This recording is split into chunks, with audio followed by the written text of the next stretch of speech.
Hello every one, lovely റണ്ണറിൻ്റെ 13ാമത്തെ എപ്പിസോഡിലോട്ട് എല്ലാവർക്കും സ്വാഗതം. നിങ്ങൾ ആദ്യമായിട്ടാണ് എൻ്റെ ചാനൽ കാണുന്നതെങ്കിൽ ലൈക്ക് ചെയ്യുക, സപ്പോർട്ട് ചെയ്യുക, സബ്സ്ക്രൈബ് ചെയ്യുക. ലവ്ലി റണ്ണറിൻ്റെ 13th എപ്പിസോഡിൻ്റെ തുടക്കത്തിൽ ഇൻഹ്യുക്കിൻ്റെ ഹോം ടൗണിൽ നിന്ന് വരുന്ന ഇംസോളും സുഞ്ചയും കൂടെ, അതുപോലെ തന്നെ തേസോങ്ങും എല്ലാവരും കൂടെ ബസ്സിൽ കയറി ഇരിക്കുകയായിരുന്നു തിരിച്ചു വരാൻ വേണ്ടിയിട്ട്. അപ്പം ആ സമയത്ത് ഇവൾ എന്ത് ചെയ്യുന്നുണ്ട്, ഇവൾ പഴയ ഇംസോളായി മാറുകയാണ് എന്നുള്ളൊരു അഭിനയിക്കുന്നുണ്ട്. കാരണം അവൾക്കറിയാം ഇന്നാണ് അവളുടെ ലാസ്റ്റ് ദിവസം, ഇന്നാണ് അവളുടെ ഫ്യൂച്ചറിൽ നടക്കുന്ന കിഡ്നാപ്പർ വന്നിട്ട് അന്ന് അവൾക്ക് ബുദ്ധിമുട്ടുണ്ടാക്കുന്ന ദിവസമൊക്കെ ഇന്നാണെന്നൊക്കെ അവൾക്ക് മനസ്സിലായി. അപ്പോൾ സുഞ്ചനെ എങ്ങനെയും ഒഴിവാക്കണം. അപ്പോൾ അതിന് വേണ്ടിയിട്ട് അവൾ ആക്ട് ചെയ്യാണ്. അവൾ പഴയ ഇംസോളായിട്ട് പോയി. അപ്പം സുഞ്ചന അറിയില്ലല്ലോ, അങ്ങനത്തെ ഒരു രീതിയിൽ അഭിനയിക്കാൻ വേണ്ടിയിട്ട് അവൾ തയ്യാറെടുത്തിട്ട് എന്ത് ചെയ്യുന്നുണ്ട്, സുഞ്ചൻ്റെ അടുത്ത് പറഞ്ഞത് എന്താ ഇവിടെ എനിക്കറിയില്ല, എനിക്ക് ആകെ കൺഫ്യൂസിങ് ആണ്, ഞാനിപ്പോൾ എന്താ ഇവിടെ നിന്ന് ആലോചിച്ചിട്ട് എന്നൊക്കെ പറഞ്ഞിട്ട് അവൾ അവിടെ നിന്ന് ഇറങ്ങി ഓടും. സുഞ്ചയ്ക്കാണെങ്കിൽ ഭയങ്കര സങ്കടമാവും. കാരണം ശരിയാണ്, അവൾ ട്രാവൽ ചെയ്ത് ബാക്ക് വന്ന ഇംസോളാണ് ഇങ്ങനെ. പക്ഷേ ഭയങ്കര സങ്കടമായിരിക്കും, സുഞ്ചിരുന്ന് കരയായിരിക്കും ആ മൊമെൻറ്റ്സും കാര്യങ്ങളൊക്കെ ആലോചിച്ചിട്ടോ. ഇവളാണെങ്കിൽ ട്രെയിനിൽ നിന്ന് ഇറങ്ങും. ആ സമയത്ത് തന്നെ അവളുടെ കിഡ്നാപ്പറും ഇറങ്ങുന്നുണ്ട്. പിന്നെ മുന്നത്തെ ഒരു ദിവസമാണ് കാണിക്കുന്നത്. എന്താണെന്ന് വെച്ച് കഴിഞ്ഞാൽ നമ്മുടെ ഇംസോള് ഫ്യൂച്ചറിൽ 2023 എന്ത് ചെയ്യുന്നുണ്ട്, ഒരു ലോട്ടറീൻ്റെ നമ്പർ മനസ്സിലാക്കിയിട്ട് അത് ഇവളുടെ ഒപ്പാക്ക് കൊടുക്കുന്നുണ്ട്. നീ ഇത് ട്രൈ ചെയ്തുകൊണ്ടിരിക്കണം, ഈ നമ്പർ എന്തായാലും നല്ലതായിരിക്കും, നീ ട്രൈ ചെയ്തുകൊണ്ടിരിക്കണം, നമുക്ക് ഭാവിക്ക് നല്ലതെന്നൊക്കെ പറഞ്ഞാൽ നമ്പറൊക്കെ എഴുതി കൊടുക്കുന്നുണ്ട്. മാത്രമല്ല അവർ തമ്മിൽ സ്പെൻഡ് ചെയ്യുന്ന ഒരു ദിവസവും കാണിക്കുന്നുണ്ട്, ഒരു പാർക്കിൽ വെച്ചിട്ട്. പാർക്കിലാണെന്നുണ്ടെങ്കിൽ ഇവർ രണ്ടുപേരും കൂടെ ഫെയർവെല്ലിൽ കയറുന്നുണ്ട്. ഒരുപാട് നല്ല മൊമെൻറ്റ്സ് രണ്ടുപേരും കൂടെ സ്പെൻഡ് ചെയ്യുന്നുണ്ട് കേട്ടോ. കാരണം അവൾക്കറിയാം അവൾ പോകാനായിട്ടുണ്ട്, ഇവനും അറിയാം മെയ് 10 ഏകദേശം അവൾ പോകും. അപ്പോൾ അതിനു മുന്നേ അവർ മാക്സിമം അവരുടെ ലൈഫ് അവർ എൻജോയ് ചെയ്തുകൊണ്ടിരിക്കുക. കാരണം കമ്മിറ്റഡ് ലൈഫല്ലേ അവരുടെ. അപ്പം ഭയങ്കര കോമഡി ആയിട്ടും ഭയങ്കര സീനായിട്ടുള്ള രസമുണ്ടായിരുന്നു. ആക്ച്വലി അവളുടെ പിറന്നാളായിരുന്നു അന്ന് കേട്ടോ. അപ്പം അതിനും കൂടി വേണ്ടിയിട്ട് അവർ രണ്ടുപേരും സ്പെൻഡ് ചെയ്യാൻ വന്നത്. അത് കഴിഞ്ഞിട്ട് എന്ത് ചെയ്യുന്നുണ്ട്, അവർ ഫെയർവെല്ലിൽ കയറിയിട്ട് കേക്ക് കട്ട് ചെയ്യുന്നുണ്ട്. ഇംസോളിന് സുഞ്ചി ഒരു ഗിഫ്റ്റ് കൊടുക്കുന്നുണ്ട്, ഒരു മാല, എസ് എന്ന് എഴുതി, സോളിൻ്റെ പേര് എഴുതി എസ് എന്ന് എഴുതിയൊരു മാല കൊടുക്കുന്നുണ്ട്. അത് അവൾക്ക് അണിയിച്ച് കൊടുക്കുന്നുണ്ട്. പിന്നെ രണ്ടുപേരും കൂടെ സംസാരിച്ച് കിസ് ചെയ്യുന്നൊക്കെ ഉണ്ട് കേട്ടോ. അപ്പോൾ അതൊക്കെ ആലോചിച്ചിട്ട് നമ്മുടെ സുഞ്ചയാണെങ്കിൽ ഭയങ്കര കരച്ചിൽ. കാരണം ഇത്രയും നല്ല മൊമെൻറ്റ്സും കാര്യങ്ങളൊക്കെ ഉണ്ടായിട്ടുണ്ട്. അപ്പം സുഞ്ചയ്ക്ക് ഭയങ്കര സഹിക്കാൻ പറ്റുന്നില്ല.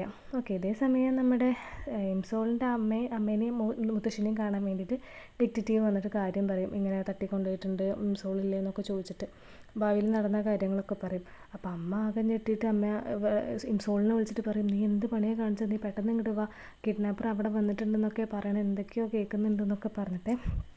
അപ്പോൾ അവൾ പറയും, ഇല്ല അവിടെ എല്ലാവരും ഉണ്ട്, സുഞ്ചിയും പാരൻസ് എല്ലാവരും ഉണ്ട്, പേടിക്കൊന്നും വേണ്ട എന്നൊക്കെ പറയും. സുഞ്ചിയാണെന്നുണ്ടെങ്കിൽ എന്താ തിരിച്ചിങ്ങോട്ട് വന്നു, ഇംസോള് ഇങ്ങനെ ആക്ട് ചെയ്തിട്ട് ഇങ്ങോട്ട് വന്നാണല്ലോ. അപ്പം സുഞ്ചയ്ക്ക് മനസ്സിലാവും, അവൾ ആക്ട് ചെയ്തതാണ് ശരിക്കും എന്നെ ഒഴിവാക്കാൻ വേണ്ടിയിട്ട്, എന്തൊക്കെയോ ആപത്തുണ്ടെന്നൊക്കെ പറഞ്ഞിട്ട് അവൻ തിരിച്ച് അങ്ങോട്ട് തന്നെ പോകുന്നുണ്ട്. അതായത് ഇൻഹ്യുക്കിൻ്റെ ഹോം ടൗണിലോട്ട്. ഇവൾക്കാണെന്നുണ്ടെങ്കിൽ ഡിറ്റക്റ്റീവ്സിനെയൊക്കെ വിളിച്ച് വരുത്തിയിട്ടുണ്ട്, എന്നെ ശ്രദ്ധിക്കണം, ഇങ്ങനെ അയാൾ വരും എന്നൊക്കെ പറഞ്ഞിട്ട് കേട്ടോ. അപ്പോൾ ഇവളെ മെമ്മറിയിൽ ഇങ്ങനെ ഓരോന്നും ഇങ്ങനെ തെളിഞ്ഞു വരുന്നുണ്ട്, ഇന്ന സമയത്ത് ഇന്ന സ്ഥലത്ത് വെച്ചിട്ട് ഇവൾക്ക് ഇങ്ങനെ ആക്സിഡൻറ്റ് ഉണ്ടാവും എന്നൊക്കെ വിചാരിച്ചിട്ട്. അപ്പോൾ ഓക്കെ, അവൾ എന്ത് ചെയ്യുന്നുണ്ട്, രണ്ടും കൽപ്പിച്ച് എന്തായാലും നടന്നു പോകുന്നുണ്ട്. കാരണം പുലർച്ചെ 5 മണിക്കാണ് അവൾക്ക് ശരിക്കും ആക്സിഡൻറ്റ് ഉണ്ടാവുന്നത്, കിഡ്നാപ്പർ വന്ന് അവളെ കിഡ്നാപ്പ് ചെയ്യാൻ നോക്കുന്നതും കാര്യങ്ങളൊക്കെ. അപ്പോൾ ഇവൾ ഈ സമയം ഇതൊക്കെ ഊഹം വെച്ചിട്ട് നമ്മുടെ ഡിറ്റക്റ്റീവിനെ കാറിൽ പതുങ്ങിയിരിക്കുന്നുണ്ട് അവർ പിടിക്കാൻ വേണ്ടിയിട്ട്. അപ്പോൾ ഈ ഊഹമൊക്കെ വെച്ചിട്ട് അവളിങ്ങനെ നടന്നു പോകും കേട്ടോ. ഇരുട്ടത്ത് അവൾക്ക് മനസ്സിലാവുന്നുണ്ട് ശരിക്കും ഒരു സമയത്ത് ആക്സിഡൻറ്റ് നടക്കും. സുഞ്ചയാണെന്നുണ്ടെങ്കിൽ ഇവളെ തിരഞ്ഞിട്ട് ഇങ്ങോട്ട് വരുന്നുണ്ട് കേട്ടോ. അതായത് നമ്മൾ ഇൻഹ്യുക്കിൻ്റെ ഹോം ടൗണിലേക്ക് അവളെ തിരഞ്ഞിട്ട് ഓടി അവനെ അവിടെ ഇവിടെയൊക്കെ നടക്കുന്നുണ്ട്. അപ്പോൾ ശരിക്കും ഈ ആക്സിഡൻറ്റ് പിന്നെയും മിസ്സാവും, ഫ്യൂച്ചർ പിന്നെയും ചേഞ്ച് ആവുന്നുണ്ട്. കാരണം എന്ന് വെച്ച് കഴിഞ്ഞാൽ അവളിങ്ങനെ നടന്നു വന്നുകൊണ്ടിരിക്കുന്ന സമയത്ത് കിഡ്നാപ്പ് ചെയ്യേണ്ട സമയത്ത് ശരിക്കും വന്നിട്ട് നമ്മുടെ വേറൊരു വാച്ച്മാന് ഇതാക്കുന്നുണ്ട്. എന്നിട്ട് അങ്ങനെ അവരെല്ലാവരും കൂടി ഇങ്ങനെ ഇരിക്കുന്ന സമയത്ത് സുഞ്ചനെ അപ്പോഴും കാണാനുണ്ടാവില്ല. അപ്പോൾ അവൾക്ക് മനസ്സിലായിട്ടുണ്ടാവും സുഞ്ചയ്ക്ക് എന്തോ പറ്റിയിട്ടുണ്ടെന്ന്. അപ്പോൾ അവൾ ആ ഹില്ലിൻ്റെ മേലെ പോകും. അപ്പോഴത്തേക്കിന് സുഞ്ചനെ ആ കിഡ്നാപ്പർ കത്തി വെച്ചിട്ട് കുത്തിയിട്ടുണ്ടായിരിക്കും. ഇവളെ പിന്നാലെ നമ്മൾ ഡിറ്റക്റ്റീവ്സും വരുന്നുണ്ട് കേട്ടോ. പക്ഷേ ഒന്നും ചെയ്യാൻ പറ്റില്ല. സുഞ്ചെ മരിച്ചിട്ട് നിലത്തേക്ക്, അതായത് വെള്ളത്തിലോട്ട് വീഴും. ഇവളാണെങ്കിൽ ഭയങ്കര കരച്ചിൽ. പിന്നെ കാണിക്കുന്നത് നമ്മൾ ഫ്യൂച്ചറത്തെ ഇംസോളിനെയാണ് കേട്ടോ. ഫ്യൂച്ചറിൽ വന്ന 2023 ഇംസോളാണ്. ഇപ്പോൾ ഇവിടുത്തെ ഇംസോളിന് വർക്കും കാര്യങ്ങളൊക്കെ ഉണ്ട്. കാലിന് കുഴപ്പമൊന്നുമില്ല. ഇംസോളിൻ്റെ ഫാമിലി കാണിക്കുന്നുണ്ട്. ഒപ്പ കല്യാണം കഴിച്ചിട്ടുണ്ട്, 2 പിള്ളേരുണ്ട്, ഗ്രാൻഡ്മ ഉണ്ട്, മദറുണ്ട്. ഇപ്പോൾ എല്ലാവരും കൂടി ഒരു വീട്ടിലാണ് താമസിക്കുന്നത്. ഇതൊക്കെ കാണിക്കുന്നുണ്ട്. പിന്നെ ഇവൾ വർക്കിന് പോവുകയാണ്. ഇവളൊരു ഫിലിം ഇൻഡസ്ട്രിയിലാണ് വർക്ക് ചെയ്യുന്നത്. ഓക്കെ, അപ്പം ഫിലിം ഇൻഡസ്ട്രിയിൽ ഇങ്ങനെ ഇവളും അതുപോലെ തന്നെ ഇവിടെ ഫ്രണ്ട് ഉണ്ടല്ലോ, അതായത് ഒപ്പാൻ്റെ വൈഫും രണ്ടുപേരും കൂടെ ഒന്നിച്ചാണ്. അവിടെ നിന്നൊരു സ്വീറ്റ് കോൺവെർസേഷനൊക്കെ ഉണ്ട്. ബോസിനെ പറ്റിയിട്ട് കുറ്റം പറയുന്നുണ്ട്.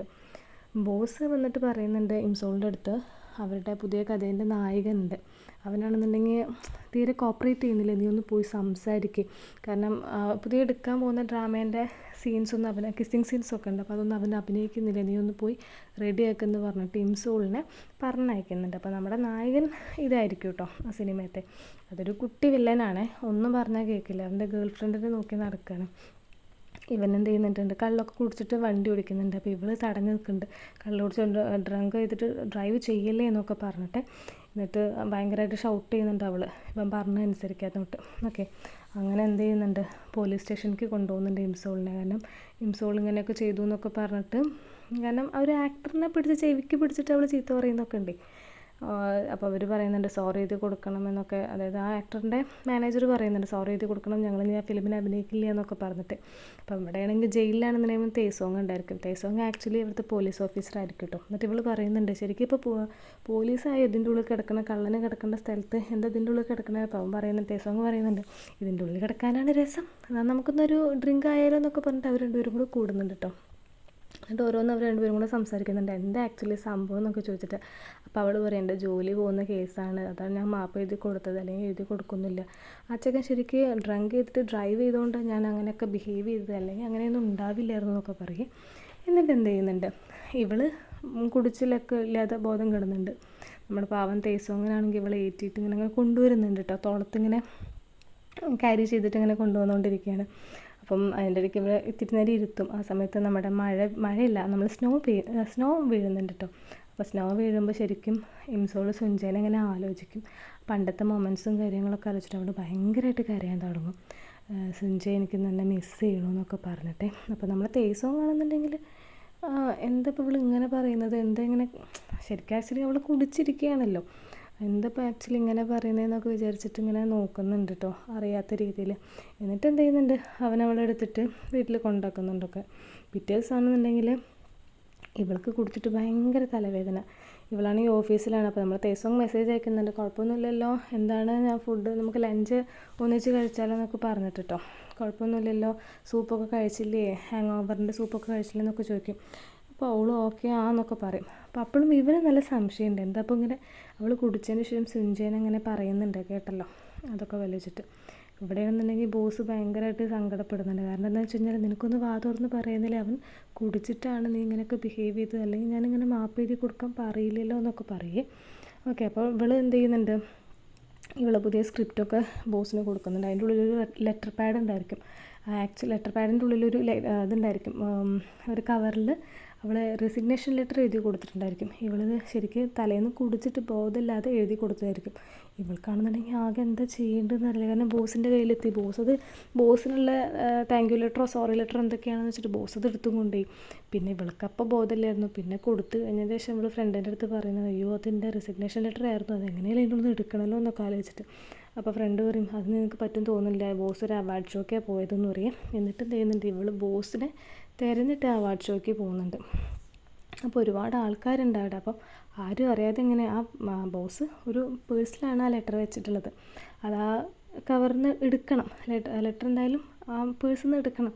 അപ്പോൾ അതിന് വേണ്ടിയിട്ട് അവൾ ഒരുപാട് കുട്ടിത്തരം കാണിക്കുന്നുണ്ട് കേട്ടോ. എന്താണെന്ന് വെച്ച് കഴിഞ്ഞാൽ ബോസ് അറിയാതെ ഈ മറ്റേ ടേബിളിൻ്റെ ഉള്ളിൽ പോയിട്ട് ആ പേഴ്സ് എടുത്തിട്ട് അവൾ എന്ത് ചെയ്യുന്നുണ്ട്, ആ ലെറ്റർ എടുക്കാൻ പോകുന്നുണ്ട് കേട്ടോ. ആ രംഗങ്ങളൊക്കെ ഭയങ്കര രസമുണ്ട്. കാരണം അത്രയും ആൾക്കാരുണ്ട്. ഇതിൻ്റെ ഇടയിൽ ഇവൾ കിടന്നിട്ട് കാട്ടിക്കൂട്ടണമൊക്കെ കേട്ടോ.